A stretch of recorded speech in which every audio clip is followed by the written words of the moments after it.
Merci d'être ici ce soir, d'être venu, d'avoir trouvé du temps pour vous organiser, pour venir ici ce soir. C'est vraiment une grande joie. Donc, je vous souhaite la bienvenue au nom du collectif Être parent aujourd'hui.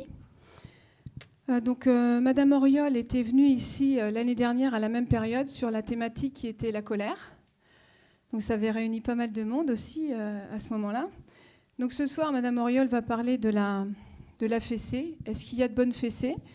Donc, c'est vrai que c'est un sujet sensible, parce qu'il touche à notre éducation, à des schémas répétés et à nos certitudes d'enfants éduqués devenus aujourd'hui parents.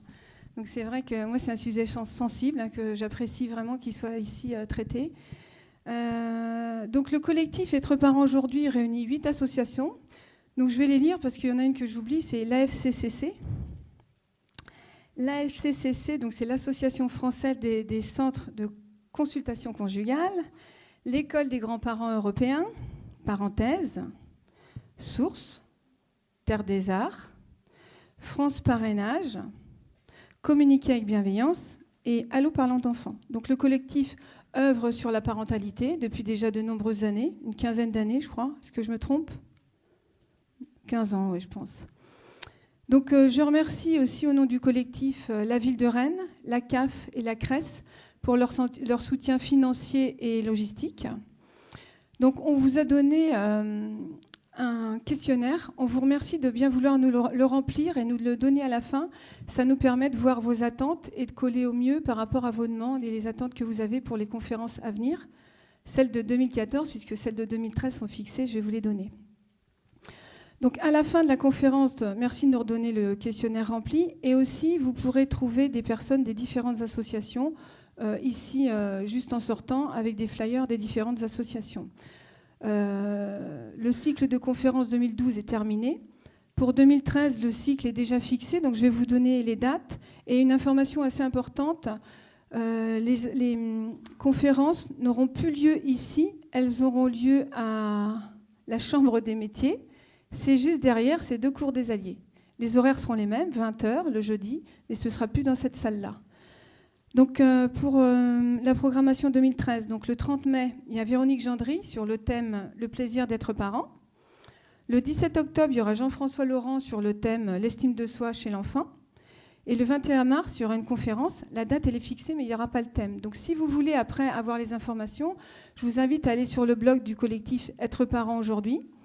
Et donc, il y a l'adresse ici, là-haut, là. Sinon, vous tapez collectif Être parent aujourd'hui Rennes et vous serez directement dessus. Et pour terminer, je voulais vous dire que en partant ici, vous verrez, il y a des petits livrets qui sont à vendre. C'est sur la fessée. Ils sont à vendre 3 € et vous les trouverez en sortant.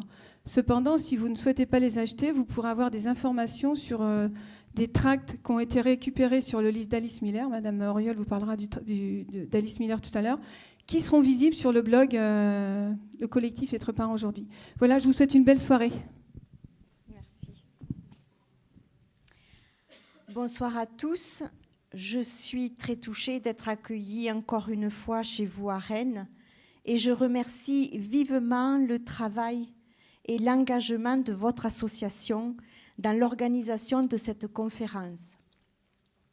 D'autant qu'il n'est pas si simple d'organiser un débat autour du sujet de la maltraitance, surtout quand la cible de la maltraitance est les claques et les fessées.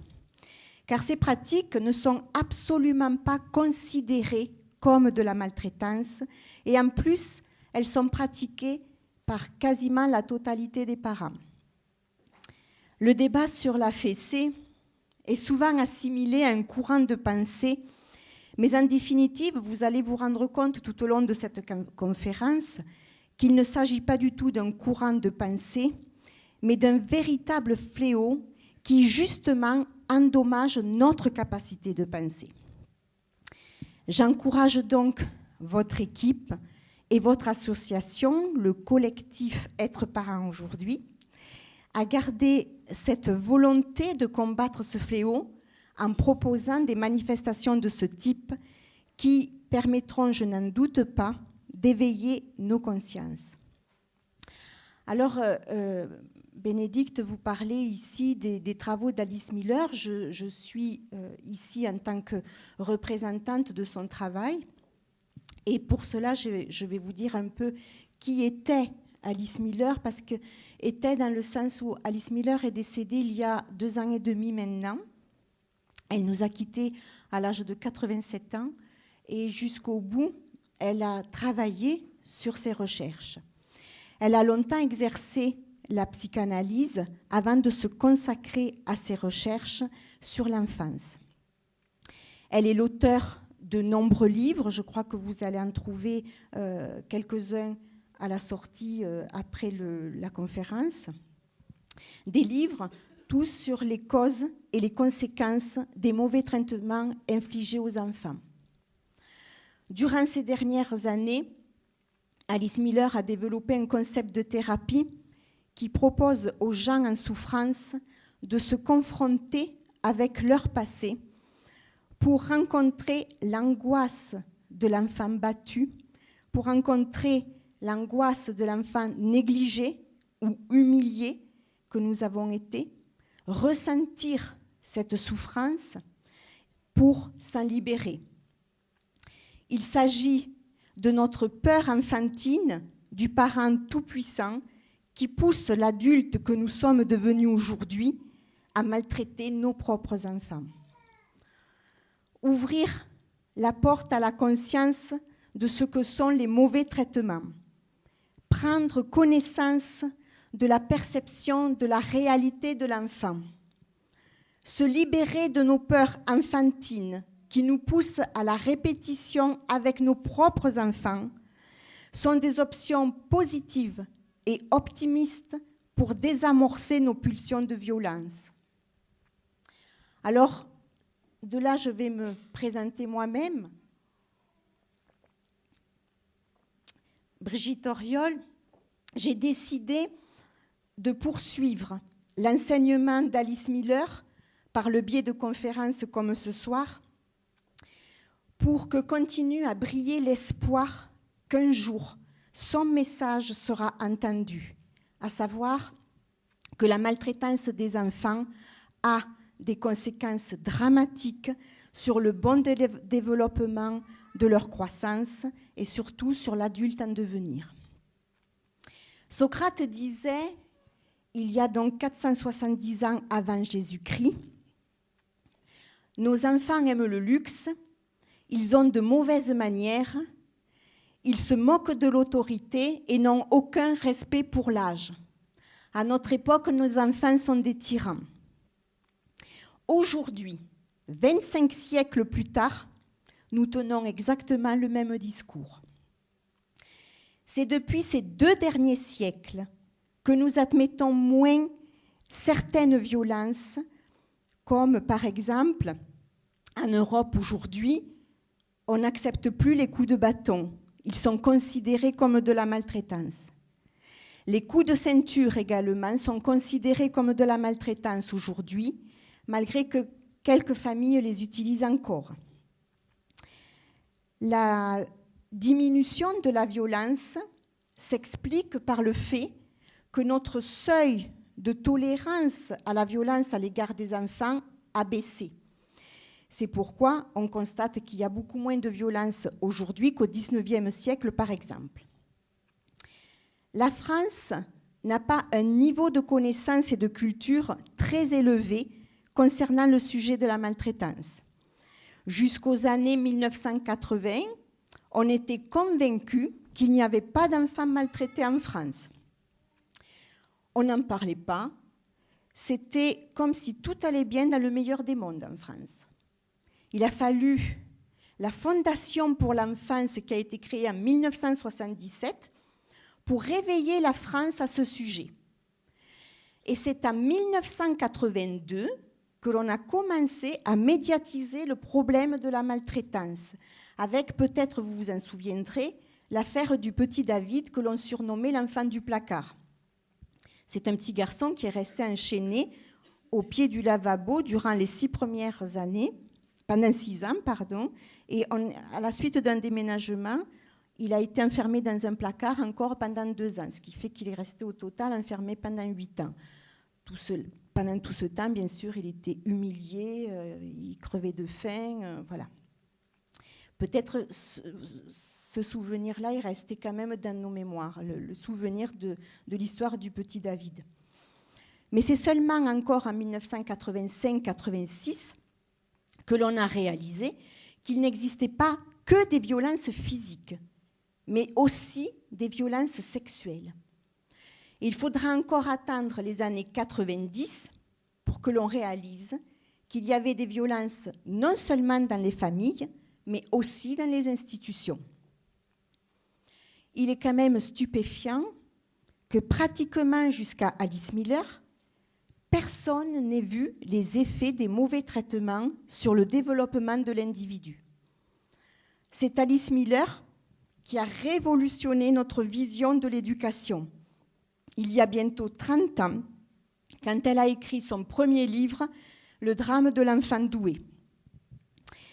Elle a démontré que la nature humaine est profondément bonne à la base, que l'enfant ne naît pas mauvais, mais que c'est l'entourage qui fait de lui un être mauvais.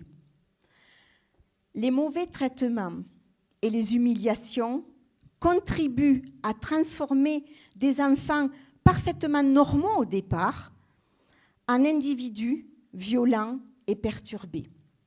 Vous allez m'entendre souvent parler du mot maltraitance. Quand je parle de maltraitance, j'englobe beaucoup d'attitudes. Vous allez le comprendre avec la pédagogie noire que je vais développer tout à l'heure, un terme utilisé par Alice Miller. La maltraitance est à large spectre. C'est dès lors que je touche l'intégrité d'un enfant, je deviens maltraitant avec lui. Donc la maltraitance, c'est au-delà des coups de poing qu'on peut recevoir dans le visage ou de la maltraitance visible, celle qui est prise en compte par la justice. Moi, je vais parler principalement ici de la maltraitance non visible, celle qui ne laisse pas de traces sur le corps. Et je vais quand même parler de maltraitance, mais de celle-ci. Les mauvais traitements et les humiliations, je vous disais, contribuent à transformer les enfants en individus perturbés. Alice Miller a montré aussi les traumatismes causés par la méthode la plus répandue et généralisée dans le monde, c'est-à-dire les claques, les fessées, les humiliations, la négligence, tous ces modes que l'on utilise pour éduquer les enfants. Les brusqueries également, qui sont toujours considérées comme des formes de maltraitance par les parents, mais qui ne sont pas considérées comme des formes de maltraitance par les parents, mais comme plutôt des formes d'éducation. Les parents ne voient pas la maltraitance en humiliant un enfant ou en lui donnant des fessées ou des claques sur les mains. Ils voient dans ces gestes-là plus une attitude d'éduquer. Alice Miller met du coup en évidence la notion de la pédagogie noire. La pédagogie noire, c'est une attitude qui prétend enseigner les bonnes manières à l'enfant, comme la morale, être sage, être poli. Et ces bonnes manières-là, en recourant à des moyens tels que des châtiments corporels, le mensonge, la tromperie, l'humiliation, la manipulation, etc., etc.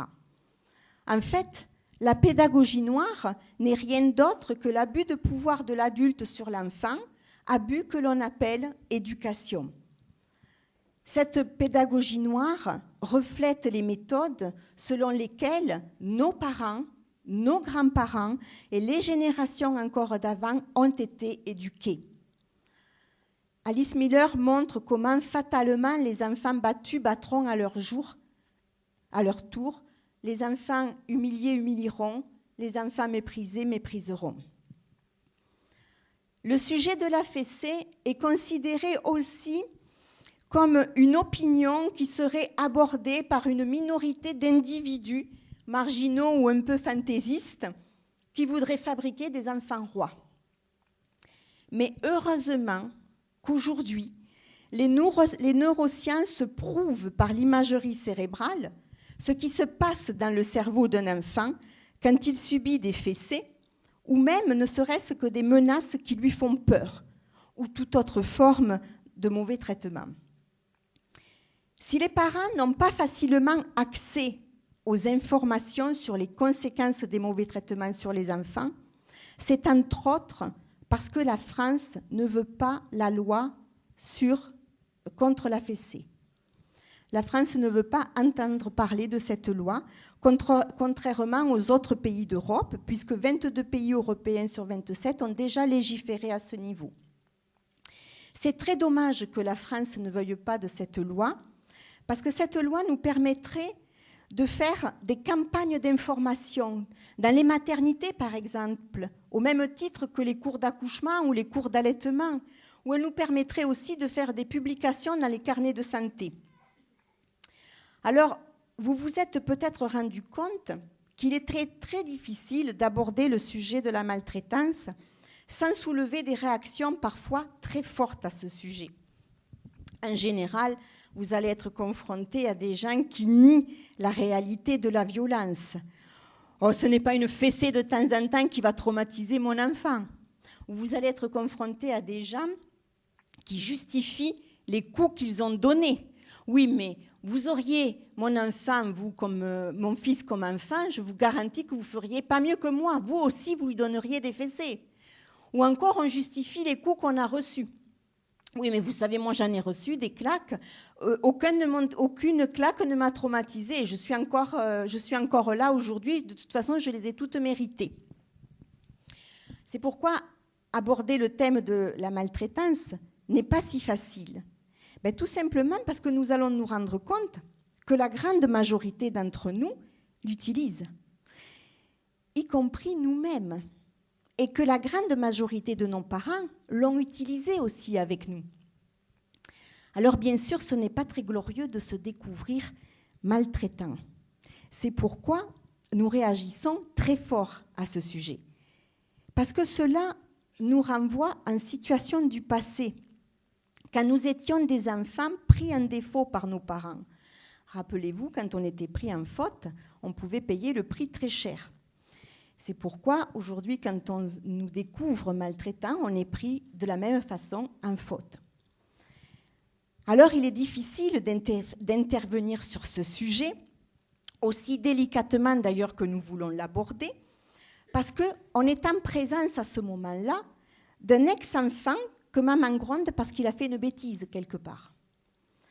Et là, on n'est plus en face d'un adulte qui pourrait recevoir des informations sur les conséquences des mauvais traitements et peut-être mettre ces informations à son service, mais on se retrouve devant une personne contrariée, vexée, qui ne pourra probablement rien retenir de notre intervention, aussi délicate soit-elle. Nier la réalité de la maltraitance est un mécanisme que nous pouvons mettre en place très tôt dans notre vie. À partir du moment où on se sent en danger ou menacé, on peut mettre ce mécanisme-là en place. Par exemple, quand on nous a laissé pleurer dans le berceau pour qu'on ne devienne pas trop exigeant, ce mécanisme peut se mettre en place à ce moment-là. Ou quand on nous crie dessus, parce qu'on a été maladroit ou parce qu'on a fait quelque chose qu'il ne fallait pas. Ou encore, quand on sent nos parents de mauvaise humeur, ou quand on vit dans une ambiance tendue à la maison. Ce mécanisme-là peut se mettre en place. Alors, on pourrait se poser la question, mais comment fait-on pour occulter les mauvais traitements que l'on subit et comment on fait pour se couper de notre état de peur quand nous sommes agressés? Eh bien, en fait, ce mécanisme qui se met en place, qui nous permet de nous couper de notre état de peur et qui nous permet d'occulter les mauvais souvenirs, il est absolument nécessaire. C'est absolument nécessaire de se couper de soi quand on vit une agression. C'est même une stratégie de survie. Parce que si les enfants se sentaient menacés ou en danger avec les parents, ils seraient pétrifiés et ils se laisseraient même probablement mourir. C'est pourquoi il est obligé de se couper de lui-même. En plus, le parent n'est pas tout le temps méchant ou brutal. Il a aussi des moments où le père, par exemple, va amener son petit garçon à la pêche, ou maman, dans son contentement, va vouloir faire un gâteau avec sa petite fille dans la maison, dans la cuisine, ou encore ils vont partager des éclats de rire ensemble. Mais si par la suite, le père ou la mère s'énerve ou s'acharne à nouveau sur l'enfant, eh bien là, il peut échapper à la peur en faisant appel aux bons souvenirs comme la partie de pêche faite avec papa, le gâteau dans la cuisine ou le dernier éclat de rire que j'ai partagé avec eux. Alors autant ce déni nous a sauvé la vie quand nous étions des enfants, autant aujourd'hui que nous sommes devenus des adultes, eh bien persister dans ce déni nous empêche de vivre comme on voudrait. Ce déni est l'auteur de nombre de symptômes et même de plusieurs comportements parfois aberrants que nous avons. Si nous sommes capables de voir que les mauvais traitements que l'on a reçus ou les carences affectives que l'on a vécues ont mutilé notre vie, non seulement nous essaierons d'éviter ce sort à nos enfants, mais en plus, nous chercherons des informations pour ne plus rester piégés dans l'ignorance et pour ne plus rester dans ce déni. L'enfant est totalement dépendant de ses parents, et ça pendant de nombreuses années. Il n'a pas d'autre choix que de s'attacher à eux. Il a un besoin radical de sa mère. Sans elle, il meurt. Et sa principale crainte, justement, de l'enfant, c'est d'être abandonné. Alors, pour ne pas risquer d'être abandonné, il va s'adapter à tout ce que font ses parents, que ce soit bien ou que ce soit mauvais. Alors, il est facile d'exiger d'un enfant ce que l'on veut de lui, sans lui demander son avis, sans égard pour ses besoins, sans même aucun égard pour son intérêt. Parce que, de toute façon, l'enfant aime ses parents, il leur fait confiance, il ne peut absolument pas se rendre compte que le parent le traite mal. Notre nature humaine est faite de telle sorte que nous sommes des êtres de relation. Le bébé nous le prouve à tous les instants. Le bébé a besoin d'être en relation permanente avec sa maman, ou quand je dis sa maman, en tout cas sa figure d'attachement. Sans quoi, eh bien, il peut devenir la proie de tous les dangers. Son petit organisme d'animal social sait qu'il a besoin d'être soutenu pendant des années. Nous sommes dotés, dès notre naissance, d'un magnifique système émotionnel qui nous permet d'assurer notre survie. C'est-à-dire que dès les premières heures de notre vie, nous avons la capacité de ressentir des émotions comme la colère, la peur et l'angoisse de séparation. C'est énorme de pouvoir être doté de ça dès le départ. Parce que c'est grâce au déclenchement de ces émotions que nous pouvons nous protéger des prédateurs en appelant la présence de nos parents pour nous rassurer. Les nourrissons sont constamment assaillis par ces émotions, car leur cerveau cognitif n'est pas encore assez développé pour leur permettre de réfléchir, d'analyser la situation, de faire des déductions et encore moins de se calmer tout seul. C'est impossible pour un bébé de se calmer seul. Et quand je parle de déduction, si le bébé est dans la chambre, il entend maman qui fait du bruit ou il entend du bruit dans la cuisine ou ailleurs, il est incapable de se dire « Ah oui, mais là je pleure, je l'appelle, mais elle doit être en train de finir la vaisselle et elle viendra après. » Ça, c'est pas possible. Un bébé n'a pas la capacité de pouvoir faire ce genre de déduction. C'est seulement avec le temps et une attention parentale constante que l'enfant peut développer une maturité cérébrale qui lui permettra d'apaiser ces états d'alerte déclenchés par son cerveau. Alors, il est essentiel de répondre avec compréhension à ces états d'alerte, parce que ce sont nos réponses empathiques qui lui permettront de faire des crises d'angoisse ou de colère de moins en moins impressionnantes et de moins en moins fréquentes. Alors cela, je vous le dis, ça demande quelques années avant que cette maturité s'installe. Chaque fois que le bébé va sentir son parent trop loin de lui, il va appeler sa présence. Alors en général, il appelle en pleurant. Parce que le parent représente sa base de sécurité. La proximité de son parent lui permet d'apaiser son angoisse d'abandon.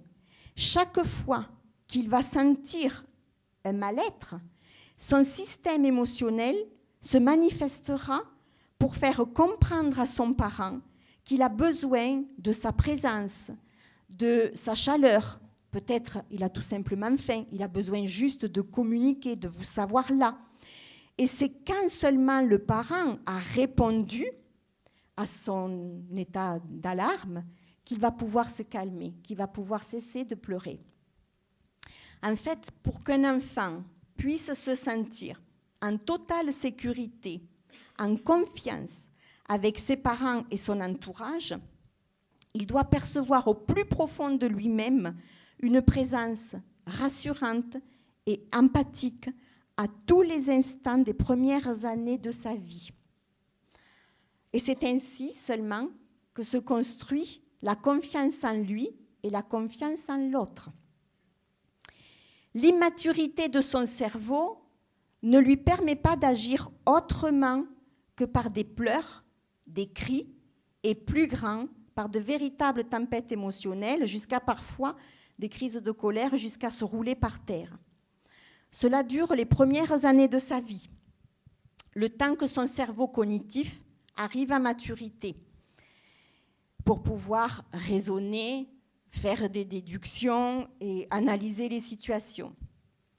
Ces crises ne sont donc pas des caprices, mais seulement le reflet de l'immaturité de son cerveau. Tant qu'il est dépendant de l'immaturité de son cerveau, il ne fait pas exprès de réclamer vos bras. Il ne le fait pas exprès non plus de s'enrager. Il n'est pas mauvais ou manipulateur. Il ne cherche pas non plus à vous faire tourner en bourrique. C'est tout simplement que son petit organisme ne peut pas agir autrement pour vous dire qu'il a besoin d'être rassuré par votre présence. Le tout petit enfant ne sait pas gérer seul son angoisse d'abandon. Il a besoin de votre chaleur et de votre douceur pour l'apaiser. Malheureusement, à ce moment-là, les parents interprètent mal ces pleurs-là ou ces attitudes de leur enfant. Ils voient même dans l'enfant une volonté de vouloir leur nuire. J'entends des parents qui me disent « mais je vous assure, j'ai l'impression qu'il est né pour me casser les pieds ». Et je suis polie en disant ça. Mais il y a beaucoup de parents qui sont vraiment, qui voient dans l'enfant vraiment comme une usine à vouloir les détruire. C'est très fort des fois ce que disent les parents par rapport à leur enfant. Alors, à ce moment-là, que font les parents ? Pour pouvoir corriger ce comportement chez les enfants, ils vont commencer à les taper ou à les négliger et à ne pas répondre à leurs pleurs. Ils vont les laisser pleurer. On entend encore beaucoup ça, de laisser pleurer les enfants, ça s'entend encore. Alors que tout ça, je le rappelle, n'est dû qu'à l'immaturité du cerveau.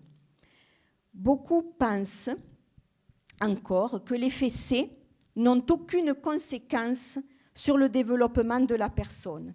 L'important, c'est que les enfants soient éduqués et qu'ils filent droit. Ça, c'est très important pour la majorité d'entre nous. L'éducation par la fessée ou d'autres sanctions a de graves conséquences parce qu'elle n'éduque pas, mais elle crée des blocages émotionnels. L'enfant doit ravaler ses émotions et là, il va apprendre à faire dysfonctionner son système émotionnel qui était magnifique au départ. On va retrouver par la suite les conséquences de ces mauvais traitements par un cortège de maladies psychosomatiques, mais même plus tard, comme la constipation par exemple, les insomnies, les migraines, toutes sortes de douleurs comme le mal au dos, la fatigue chronique, la tension artérielle haute. Souvent, quand le médecin examine nos organes, ils sont normaux et on nous dit « mais c'est le stress ». Non, pas du tout, ce n'est pas rien. Ce sont des situations, les situations d'impuissance du passé où on a dû bloquer nos émotions qui se manifestent maintenant.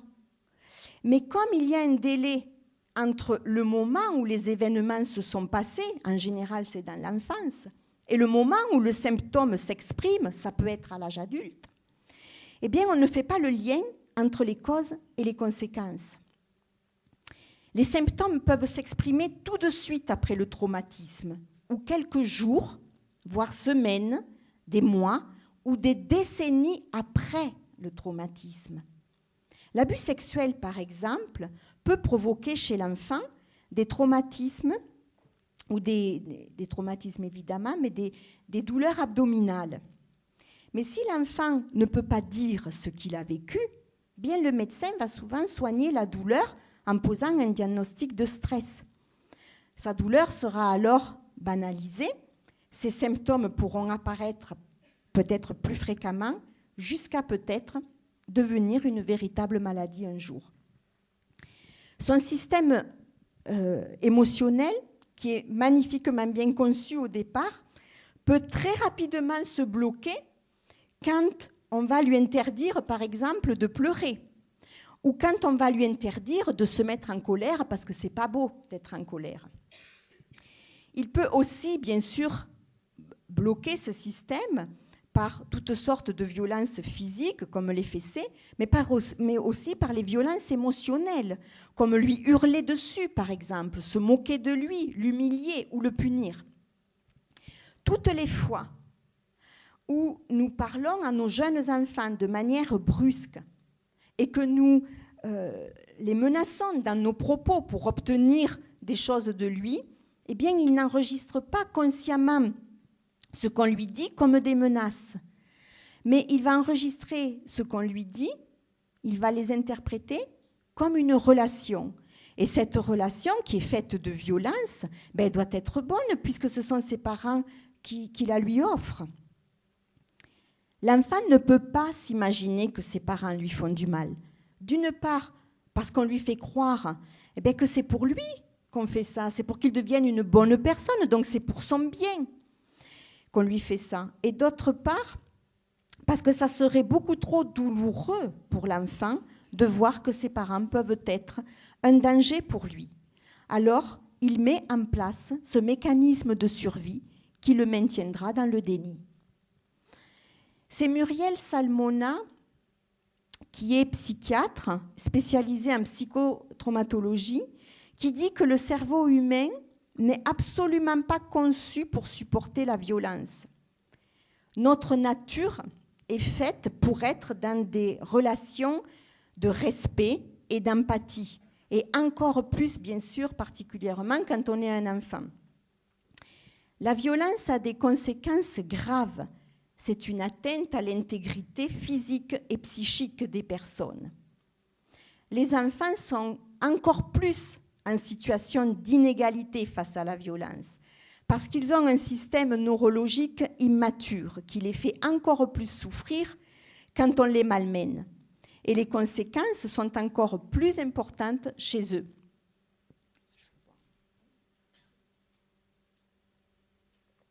Alors, comment ça se passe exactement? Je vais prendre une situation de danger ordinaire. C'est-à-dire que, imaginons que je sois chez moi, installée confortablement dans le canapé et je lis un livre. Et tout à coup, j'entends un grand bruit. Qu'est-ce qui se passe à ce moment-là? Mon cerveau, une partie de mon cerveau, va déclencher une alarme. Cette partie de cerveau s'appelle l'amygdale cérébrale. Et dans cette alarme, je vais sécréter des hormones qui s'appellent l'adrénaline et le cortisol. À quoi me servent ces hormones? Ces hormones me servent à prendre la fuite, à me défendre, à contourner le danger s'il y a. Donc là, en l'occurrence, je suis dans le canapé, j'ai entendu le bruit. En général, je me précipite de mon canapé faisant mine de me lever. Et là, je me rends compte que c'est le chat qui a renversé un vase. À ce moment-là, je peux analyser la situation grâce à une autre partie de mon cerveau qui s'appelle le cerveau cognitif. Et grâce à cette analyse que je peux faire là, pour moi, il n'y a plus de danger. C'est dans mon cortex que je vais donc analyser cette situation. Il n'y a plus de danger et cette situation que je viens de vivre, je vais l'enregistrer encore dans une autre partie de mon cerveau qui s'appelle l'hippocampe, comme une situation autobiographique.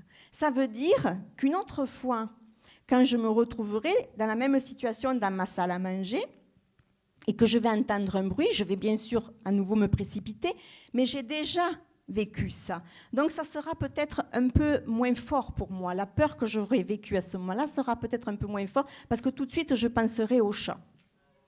C'est comme, je me souviens, quand j'ai installé la première fois une chatière dans la maison. La première fois que j'ai entendu le chat passer là, j'ai bondi de mon canapé, je me demandais ce qui se passait. Et au fur et à mesure, les autres fois, j'avais un petit peu ah oui, c'est vrai, c'est la chatière, jusqu'au jour où maintenant, je n'ai plus peur du tout quand j'entends ce même bruit. Parce que ce bruit-là, je l'ai enregistré comme une situation autobiographique. Maintenant, prenons une situation de danger, de violence. Donc, de la même façon, imaginons un enfant qui se retrouve avec une main levée au-dessus de lui, une menace de le frapper. Qu'est-ce qui se passe à ce moment-là? De la même manière, l'amygdale cérébrale va clignoter, c'est l'alarme qui se déclenche. De la même façon, il va sécréter des hormones, les mêmes, l'adrénaline et le cortisol. Mais l'analyse, là, par le cortex, ne peut pas se faire. Donc, qu'est-ce qui va se passer? L'analyse corticale est impossible de se faire. Pourquoi? Parce que toutes les violences sont incohérentes. Elles entraînent un non-sens. Elles ne peuvent pas être décodées par notre logique cérébrale. Le cerveau ne peut pas comprendre et déchiffrer ce qui se passe quand on vit une agression, qu'elle soit physique ou verbale d'ailleurs, cette agression. Donc je vais me retrouver là, mon cerveau ne peut absolument pas décortiquer ce qui est en train de se passer, analyser ce qui est en train de se passer, et là, c'est la sidération. Je suis sidérée, je suis figée, bloquée, paralysée. Le problème, c'est que mon alarme, là, l'adrénaline et le cortisol, montent en puissance. Et là, qu'est-ce qui se passe? Ça, on l'a tous vécu. La peur est énorme. On a les battements du cœur qui s'accélèrent, la tension artérielle également, la respiration qui s'accélère aussi. Tout notre organisme se modifie à ce moment-là. Et ça peut être un véritable danger pour l'organisme. Et comme c'est un danger, à ce moment-là, il y a un mécanisme qui prend le relais, un mécanisme de sauvegarde, et heureusement qu'il existe, cela nous évite de faire des crises cardiaques. Et quand ce mécanisme se déclenche, on sécrète d'autres hormones, qui sont la morphine et la kétamine. Et c'est grâce à ces hormones-là qu'on va faire disjoncter le circuit émotionnel. À ce moment-là, l'amygdale cérébrale ne sécrétera plus d'adrénaline et de cortisol. C'est fini.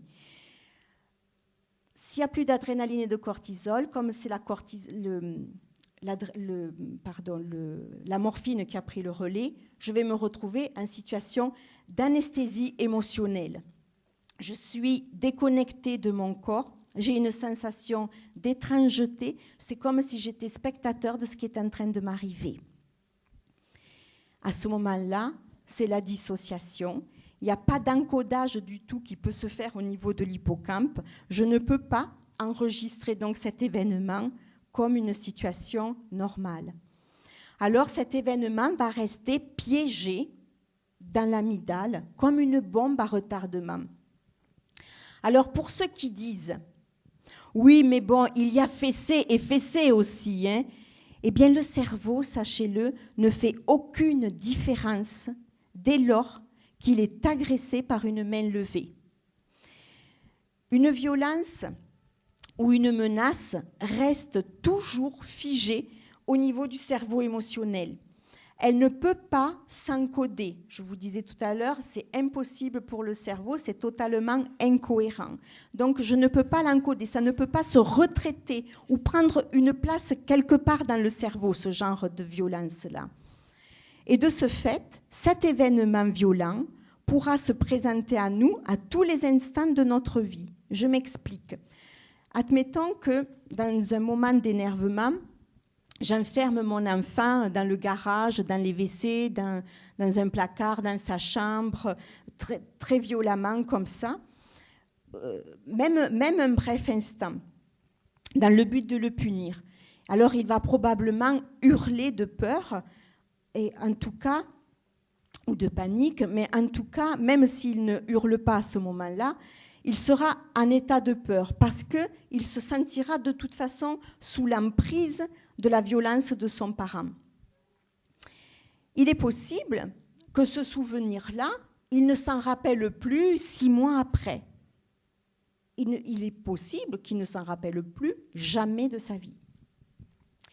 Dans tous les cas, cet événement-là sera resté piégé en lui. Et cet événement pourra réapparaître, même des années plus tard, sous la forme d'angoisse. Peut-être quand il devra monter dans un ascenseur, ou qu'il devra prendre l'avion, ou prendre, par exemple, un tunnel sur son itinéraire. Et c'est là que cette mémoire d'enfermement peut provoquer des malaises jusqu'à déclencher des crises de panique. De la même façon qu'un enfant qui est grondé pour faire ses devoirs ou qu'il vit dans une ambiance tendue à la maison, eh bien, quand la maîtresse va appeler cet enfant à son bureau pour réciter la leçon, il peut se retrouver totalement bloqué, paralysé et perdre tous ses moyens à l'idée rien que de devoir aller au tableau réciter la leçon, alors qu'il connaissait très bien la leçon la veille. Mais le seul fait que le ton de la maîtresse à ce moment-là, qu'elle aura utilisé, juste le ton de la maîtresse peut réveiller la mémoire de l'ambiance dans laquelle il vit à la maison. Et cela, rien que cela, peut déclencher une crise de panique.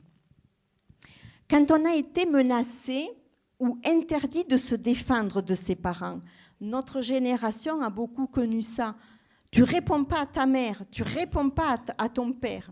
Eh bien, cette mémoire peut nous surprendre à tous les moments de notre vie en restant dans la sidération à chaque fois que quelqu'un nous intimide.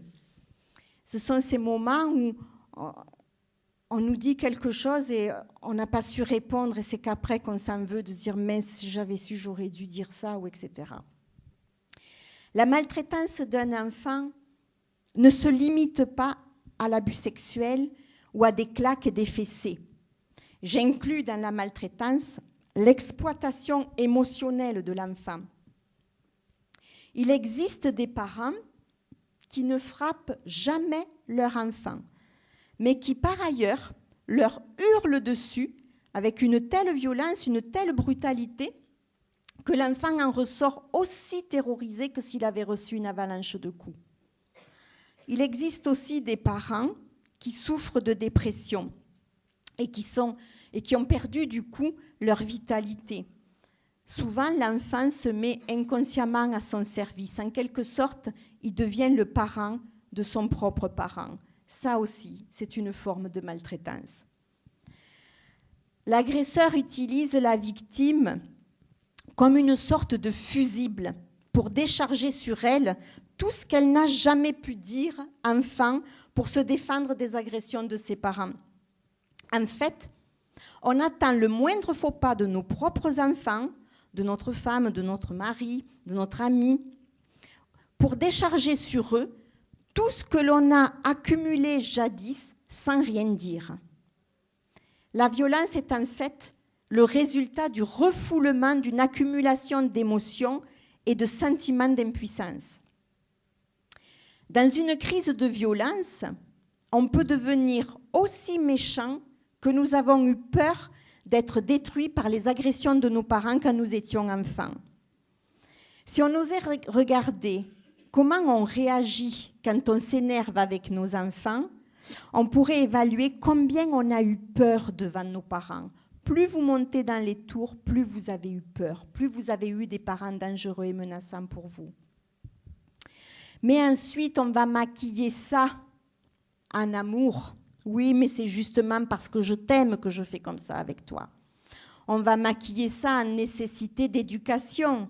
Oui, mais tu verras, tu me remercieras plus tard de faire comme ça avec toi. Ou on va maquiller ça en nécessité de sécurité. Oui, mais c'est pour t'empêcher de faire des conneries plus tard que je fais comme ça avec toi. Ou encore, on va maquiller ça en nécessité de soins. C'est justement pour t'éviter le pire plus tard que je fais comme ça avec toi. Et c'est ce même maquillage qui permet à bon nombre de personnes de prôner l'éducation à la baguette. C'est pourquoi elles peuvent se glorifier en disant « Moi, j'en ai reçu des coups de pied au cul et des baffes dans ma vie. Je ne suis pas traumatisée pour autant et je me considère même plutôt bien dans ma vie. » En disant ça, ces personnes-là transforment les mensonges et les mauvais coups de leurs parents en idéalisation. Et à côté de ça, quand il faut réclamer une augmentation chez le patron, ces personnes-là, elles n'osent pas, elles ne le font pas, elles en sont incapables parce qu'elles craignent le refus de l'autorité, ce qui prouve qu'elles ne sont pas si bien que ça dans leur peau. Nous sommes programmés pour vivre en relation avec les autres. Et pour cela, nous possédons des comportements qui sont innés à la base. Je vais en parler de 3 mois. En commençant par le comportement d'attachement. Un bébé seul, ça n'existe pas. Tous les bébés sont biologiquement programmés pour rechercher la proximité d'une personne adulte autour d'eux dès qu'ils sont en situation de détresse pour se rassurer. Et ça, tout au long de la vie. Prenons notre exemple pour nous-mêmes. Quand nous vivons une situation douloureuse ou quelque chose qu'on a vécu avec notre patron, avec notre mari, avec nos enfants, etc., nous allons chercher une figure d'attachement dans notre répertoire à qui on va pouvoir se confier, s'épancher sur ce qu'on a vécu. Et puis peut-être qu'un jour vous aurez envie de sortir, d'aller au cinéma ou d'aller au restaurant, vous allez choisir encore une autre personne d'attachement avec qui vous vous sentirez bien pour partager ce genre d'événement avec elle. En fait, on se rend compte que la plupart d'entre nous avons plusieurs figures d'attachement comme ça. Pour développer un comportement social et émotionnel normal, le jeune enfant a besoin d'une relation d'attachement saine, cohérente et continue avec au moins une personne. Les enfants utilisent les figures d'attachement comme une base de sécurité. En général, c'est la mère, mais ça peut être bien sûr le père ou le parent nourricier. C'est Nicole Guédenet, qui est pédopsychiatre, qui a fait des travaux remarquables sur l'attachement et qui compare cette relation d'attachement à un porte-avions. C'est-à-dire que le porte-avions, en fait, est représenté par la maman, et l'avion, c'est l'enfant. L'enfant va pouvoir s'éloigner de son porte-avions, tout petit déjà, dès qu'il va commencer à marcher à quatre pattes, et il va commencer un peu à s'éloigner de maman. Et là, vous allez voir que quand il va passer devant un meuble et qu'il ne voit plus maman, tout de suite, il va se retourner pour essayer de retrouver sa figure d'attachement, sa base de sécurité, son porte-avions. Et à ce moment-là, dès qu'il a retrouvé son porte-avions, la sécurité revient, elle est là. Si on a répondu au bébé avec compréhension et empathie, on va développer chez lui la certitude de la confiance en l'autre en cas de problème. Alors, c'est vrai que nous restons longtemps un porte-avions parce que souvent les ados ont besoin de nous en situation d'urgence, c'est plus en situation d'urgence. Mais les tout petits enfants, eux, le porte-avions, ils en ont besoin tout le temps. Ils ont besoin que le porte-avions soit toujours libre, en cas d'urgence ou pas. Le petit enfant, lui, il a besoin d'aller voir maman, même si ce n'est pas urgent. L'ado, lui, c'est plus en situation d'urgence. Mais on se rend compte qu'on reste longtemps quand même un porte-avions. Ça va être la qualité de ce lien d'attachement qui va déterminer l'estime de soi. Autant quand je suis dans la réussite que dans l'échec. Nous ne sommes pas très nombreux à garder l'estime de soi quand nous sommes en situation d'échec. On a plus tendance à se dévaloriser et même à se laisser tomber. Oh, mais de toute façon, ça ne sert à rien, je sais que j'y arriverai jamais, c'est pas la peine, et puis de toute façon, je suis trop nulle, etc., etc. Le comportement d'attachement joue un rôle décisif sur notre perception de la relation à l'autre. Si j'ai manqué de réponse, eh bien, je risque plus tard d'être dans l'incertitude, le doute avec les autres.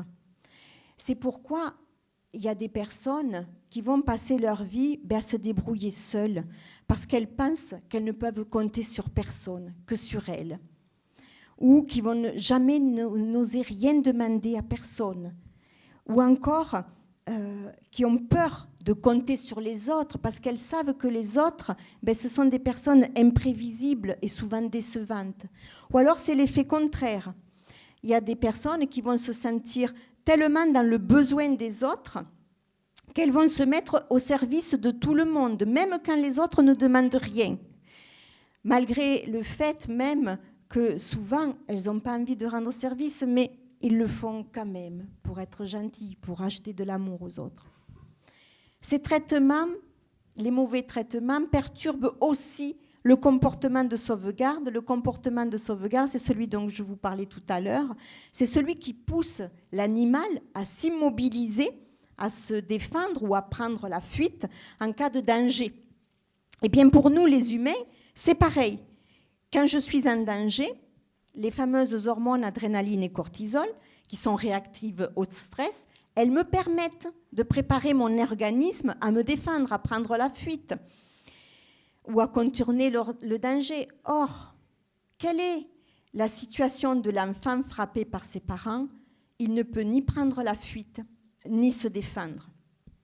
Alors, à ce moment-là, les hormones du stress, qui sont normalement destinées à pouvoir prendre la fuite ou se défendre, eh bien, elles vont attaquer l'organisme parce qu'elles ne peuvent pas jouer leur rôle normal.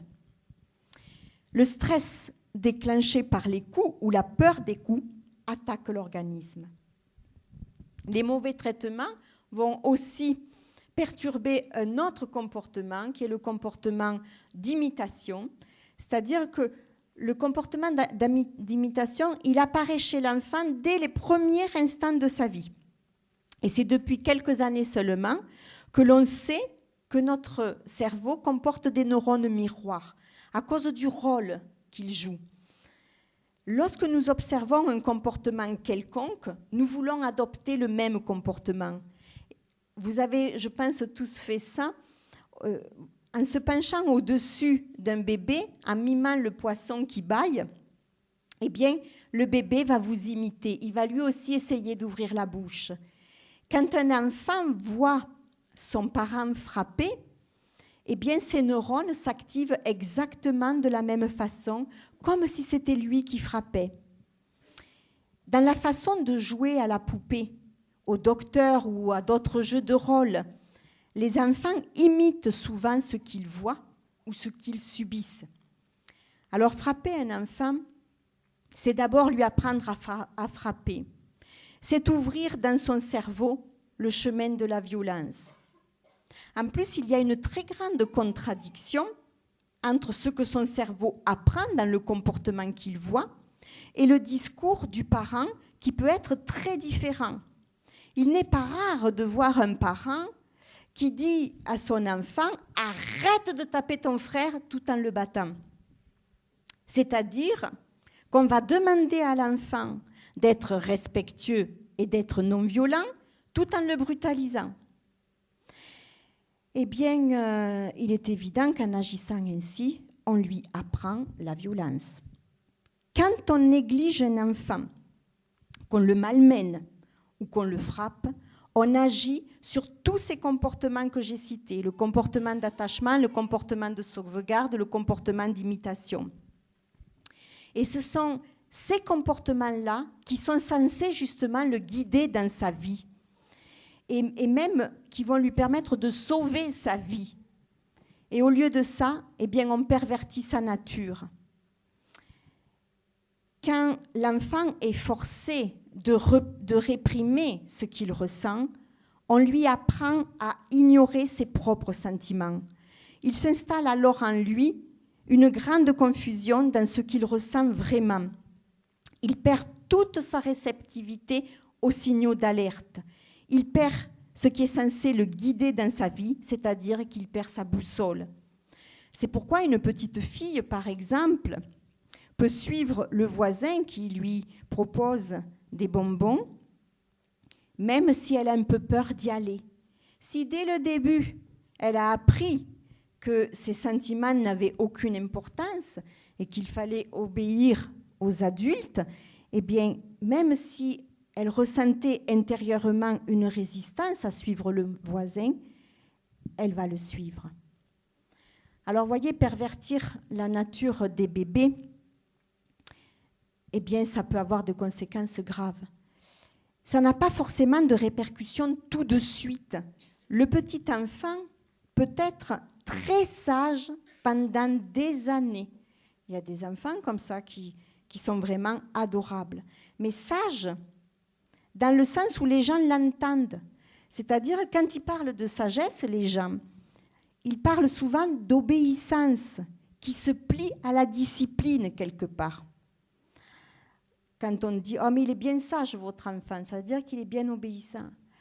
Mais un bébé ou un enfant qui est trop sage, c'est un enfant ou un bébé qui n'est pas en bonne santé psychique. Ça n'existe pas des enfants sages. À l'inverse, cet enfant peut devenir un enfant hyperactif, hypersensible, développer des troubles alimentaires, des troubles du sommeil, des maux de ventre, des angines à répétition, des otites, des difficultés scolaires. Mais cela peut aussi se manifester plus tard dans la vie de l'adolescent, dans des comportements de délinquance ou de criminalité. Ou à l'inverse aussi, pour les adolescents, dans des comportements de soumission ou de mal-être, de la dépression, des envies suicidaires. Mais ces comportements-là peuvent aussi agir encore plus tard chez l'adulte. C'est adulte que l'enfant maltraité jadis commencera à en souffrir ou à en faire souffrir les autres. Le problème de la maltraitance ne s'arrête pas dans la famille. Il concerne toute la société. Parce que les victimes de cette dynamique de violence se transforment plus tard en individus totalement perturbés, voire en criminels qui se vengent sur des plus faibles ou sur des innocents. De toute évidence, les enfants maltraités peuvent traiter les autres comme ils l'ont été eux-mêmes. Et leur dureté n'est que le reflet de ce qu'ils ont enduré quand ils n'ont pas pu se défendre des critiques, des menaces et des punitions qu'on leur faisait subir. Mais aussi, les enfants maltraités peuvent devenir des adultes soumis, qui n'osent pas s'exprimer, qui n'osent pas s'engager ou prendre des décisions dans leur vie d'adulte, tellement ils restent bloqués dans la peur de mal faire, la peur de mal dire, comme le reprochaient jadis leurs parents. Par conséquent, ils vont vivre dans la dépendance de l'autre en pensant que l'autre, il sait mieux que lui. Bloqués dans cette peur, ces gens-là peuvent tout accepter de l'autre, les humiliations et les mauvais coups. Et souvent, ces gens-là se contentent aussi de relations médiocres.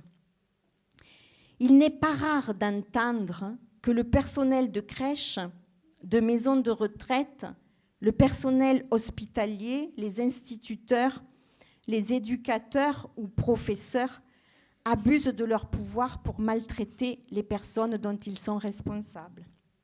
C'est même médiatisé à la télé, ce n'est pas moi qui le dis.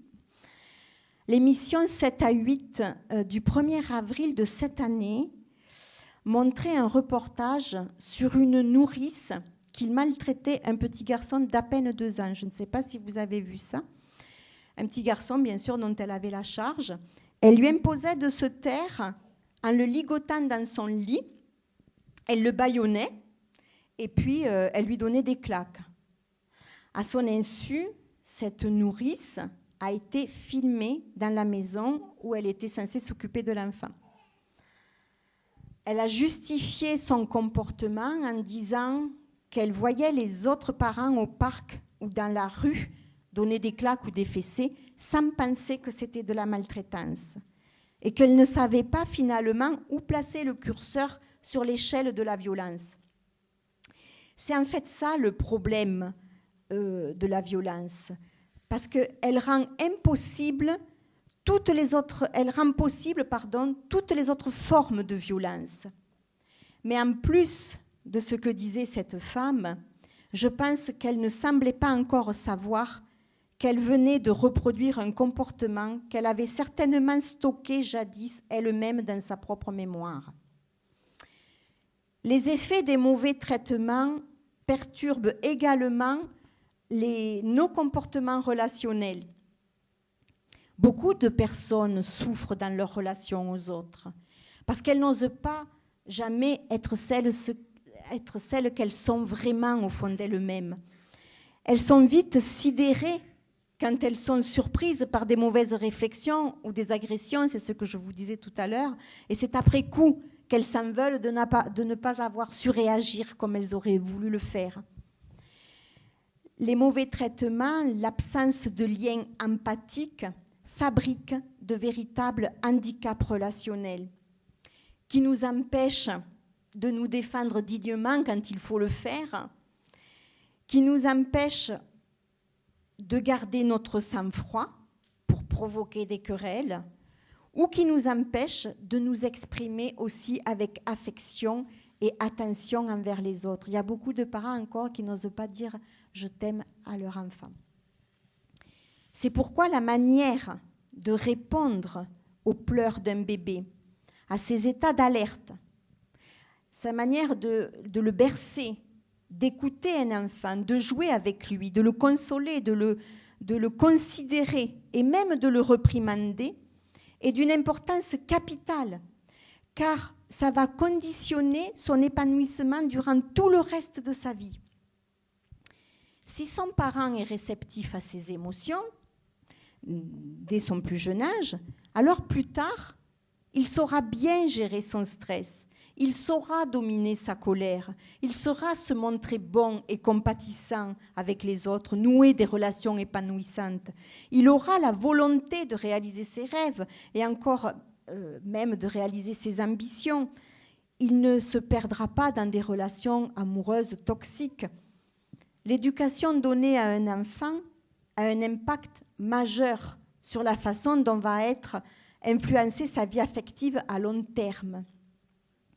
Alors je vous rassure, je sais autant que vous qu'il est impossible d'avoir cette écoute, cette disponibilité, cette patience 24 heures sur 24, même si nos bébés et nos enfants en ont besoin. Mais il n'y a pas plus épuisant que les états d'alerte, que les alertes émotionnelles de nos bébés. Mais le simple fait de savoir comment fonctionnent les bébés et les jeunes enfants nous permet déjà de passer le relais quand on sent qu'on va craquer à d'autres figures d'attachement, quand on est épuisé, plutôt que de prendre le risque de s'énerver.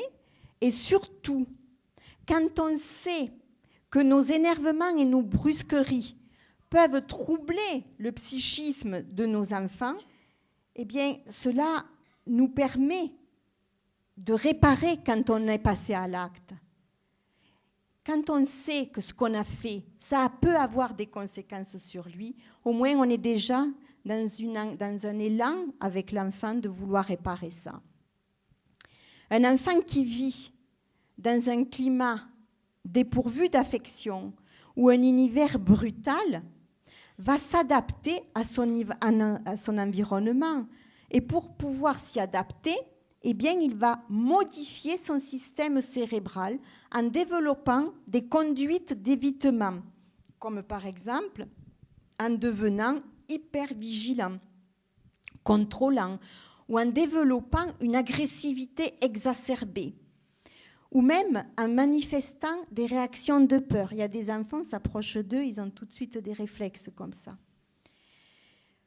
Alors souvent, ce sont des enfants qui ne restent pas en place, c'est très pénible, et que l'on catalogue souvent d'hyperactifs, ou au contraire, ça peut être des enfants qui ont peur de tout et qui vivent dans leur monde.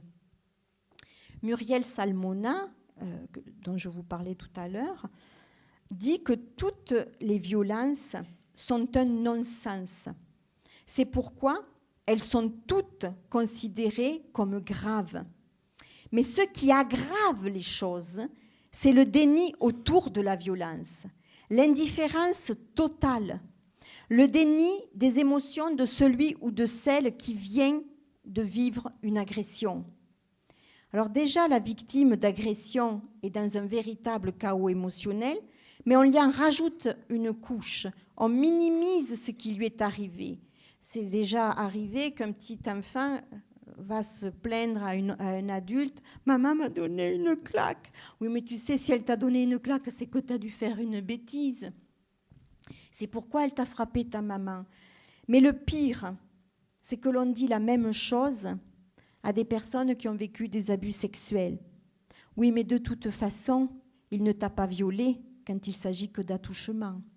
Ou il ne t'a pas tué quand il s'agit de viol. C'est ça qui est le plus grave. Tous les enfants à problème expriment l'histoire de leur angoisse, l'histoire de ceux qui les a blessés, et parfois même très tôt dans leur vie, entre 0 et 4 ans, lorsque leur cerveau était en train de se former. Alors ils ne peuvent pas s'en souvenir. Ils sont là, ils sont perturbés, mais ils ne savent pas pourquoi. La plupart du temps, cette histoire-là reste refoulée, parce qu'il est rare de savoir ce qu'on a vécu les premières années de notre vie. Très peu d'entre vous se souviennent de ce qu'elles ont vécu entre 0 et 3 ans, même souvent au-delà. Et même l'enfant lui-même, il ne sait pas pourquoi il agit mal. Il ne sait pas ce qui l'angoisse. Il ne peut pas répondre à cette question. Alors, le premier pas à faire en tant qu'adulte conscient, eh bien, c'est de voir dans le comportement de l'enfant que l'enfant exprime une souffrance. Une souffrance dans son comportement anormal. Et ne pas avoir peur de chercher ce qui se passe ou ce qui s'est passé avec cet enfant, même tout petit. Et c'est ce qui pourrait expliquer l'agressivité ou la soumission de l'enfant. Pour qu'il ne développe plus tard ni dépression ni trouble de l'alimentation, pour qu'il ne tombe pas non plus dans la drogue ou dans d'autres dérives, il a besoin d'avoir accès à son histoire. Alice Miller dit que les parents devraient trouver le courage d'avouer leur faute à l'enfant. Cela changerait complètement la situation.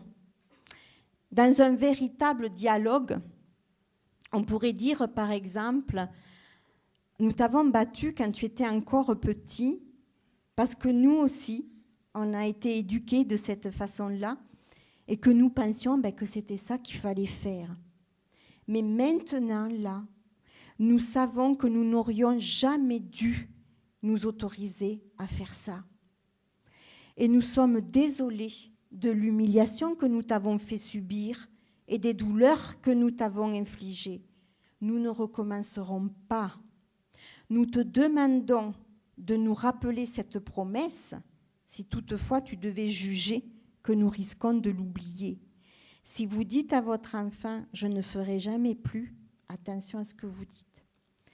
Il est préférable de dire « je me rends compte que j'ai cette difficulté-là, que dès que je m'énerve avec toi, j'ai envie de lever ma main, mais surtout si tu me vois faire ça. Dis-moi stop maman, j'ai peur, arrête là, tu m'avais dit que tu ne referais plus. » Vraiment invitez votre enfant, parce que vous savez, perdre l'automatisme de lever la main, ça prend du temps, parce qu'on a été éduqué comme ça. N'oubliez pas les neurones miroirs. Alors la main se lève automatiquement. Mais vraiment, invitez vos enfants à vous protéger de votre main. Dites-leur de partir ou dites-leur stop, arrête. De vous dire stop, arrête. Ces informations ne sont pas pour l'enfant une grande révélation, ne vous imaginez pas, car son corps sait déjà depuis longtemps ce que vous avez fait. Mais l'honnêteté des parents, qui aura sans doute un effet libérateur et durable chez l'enfant.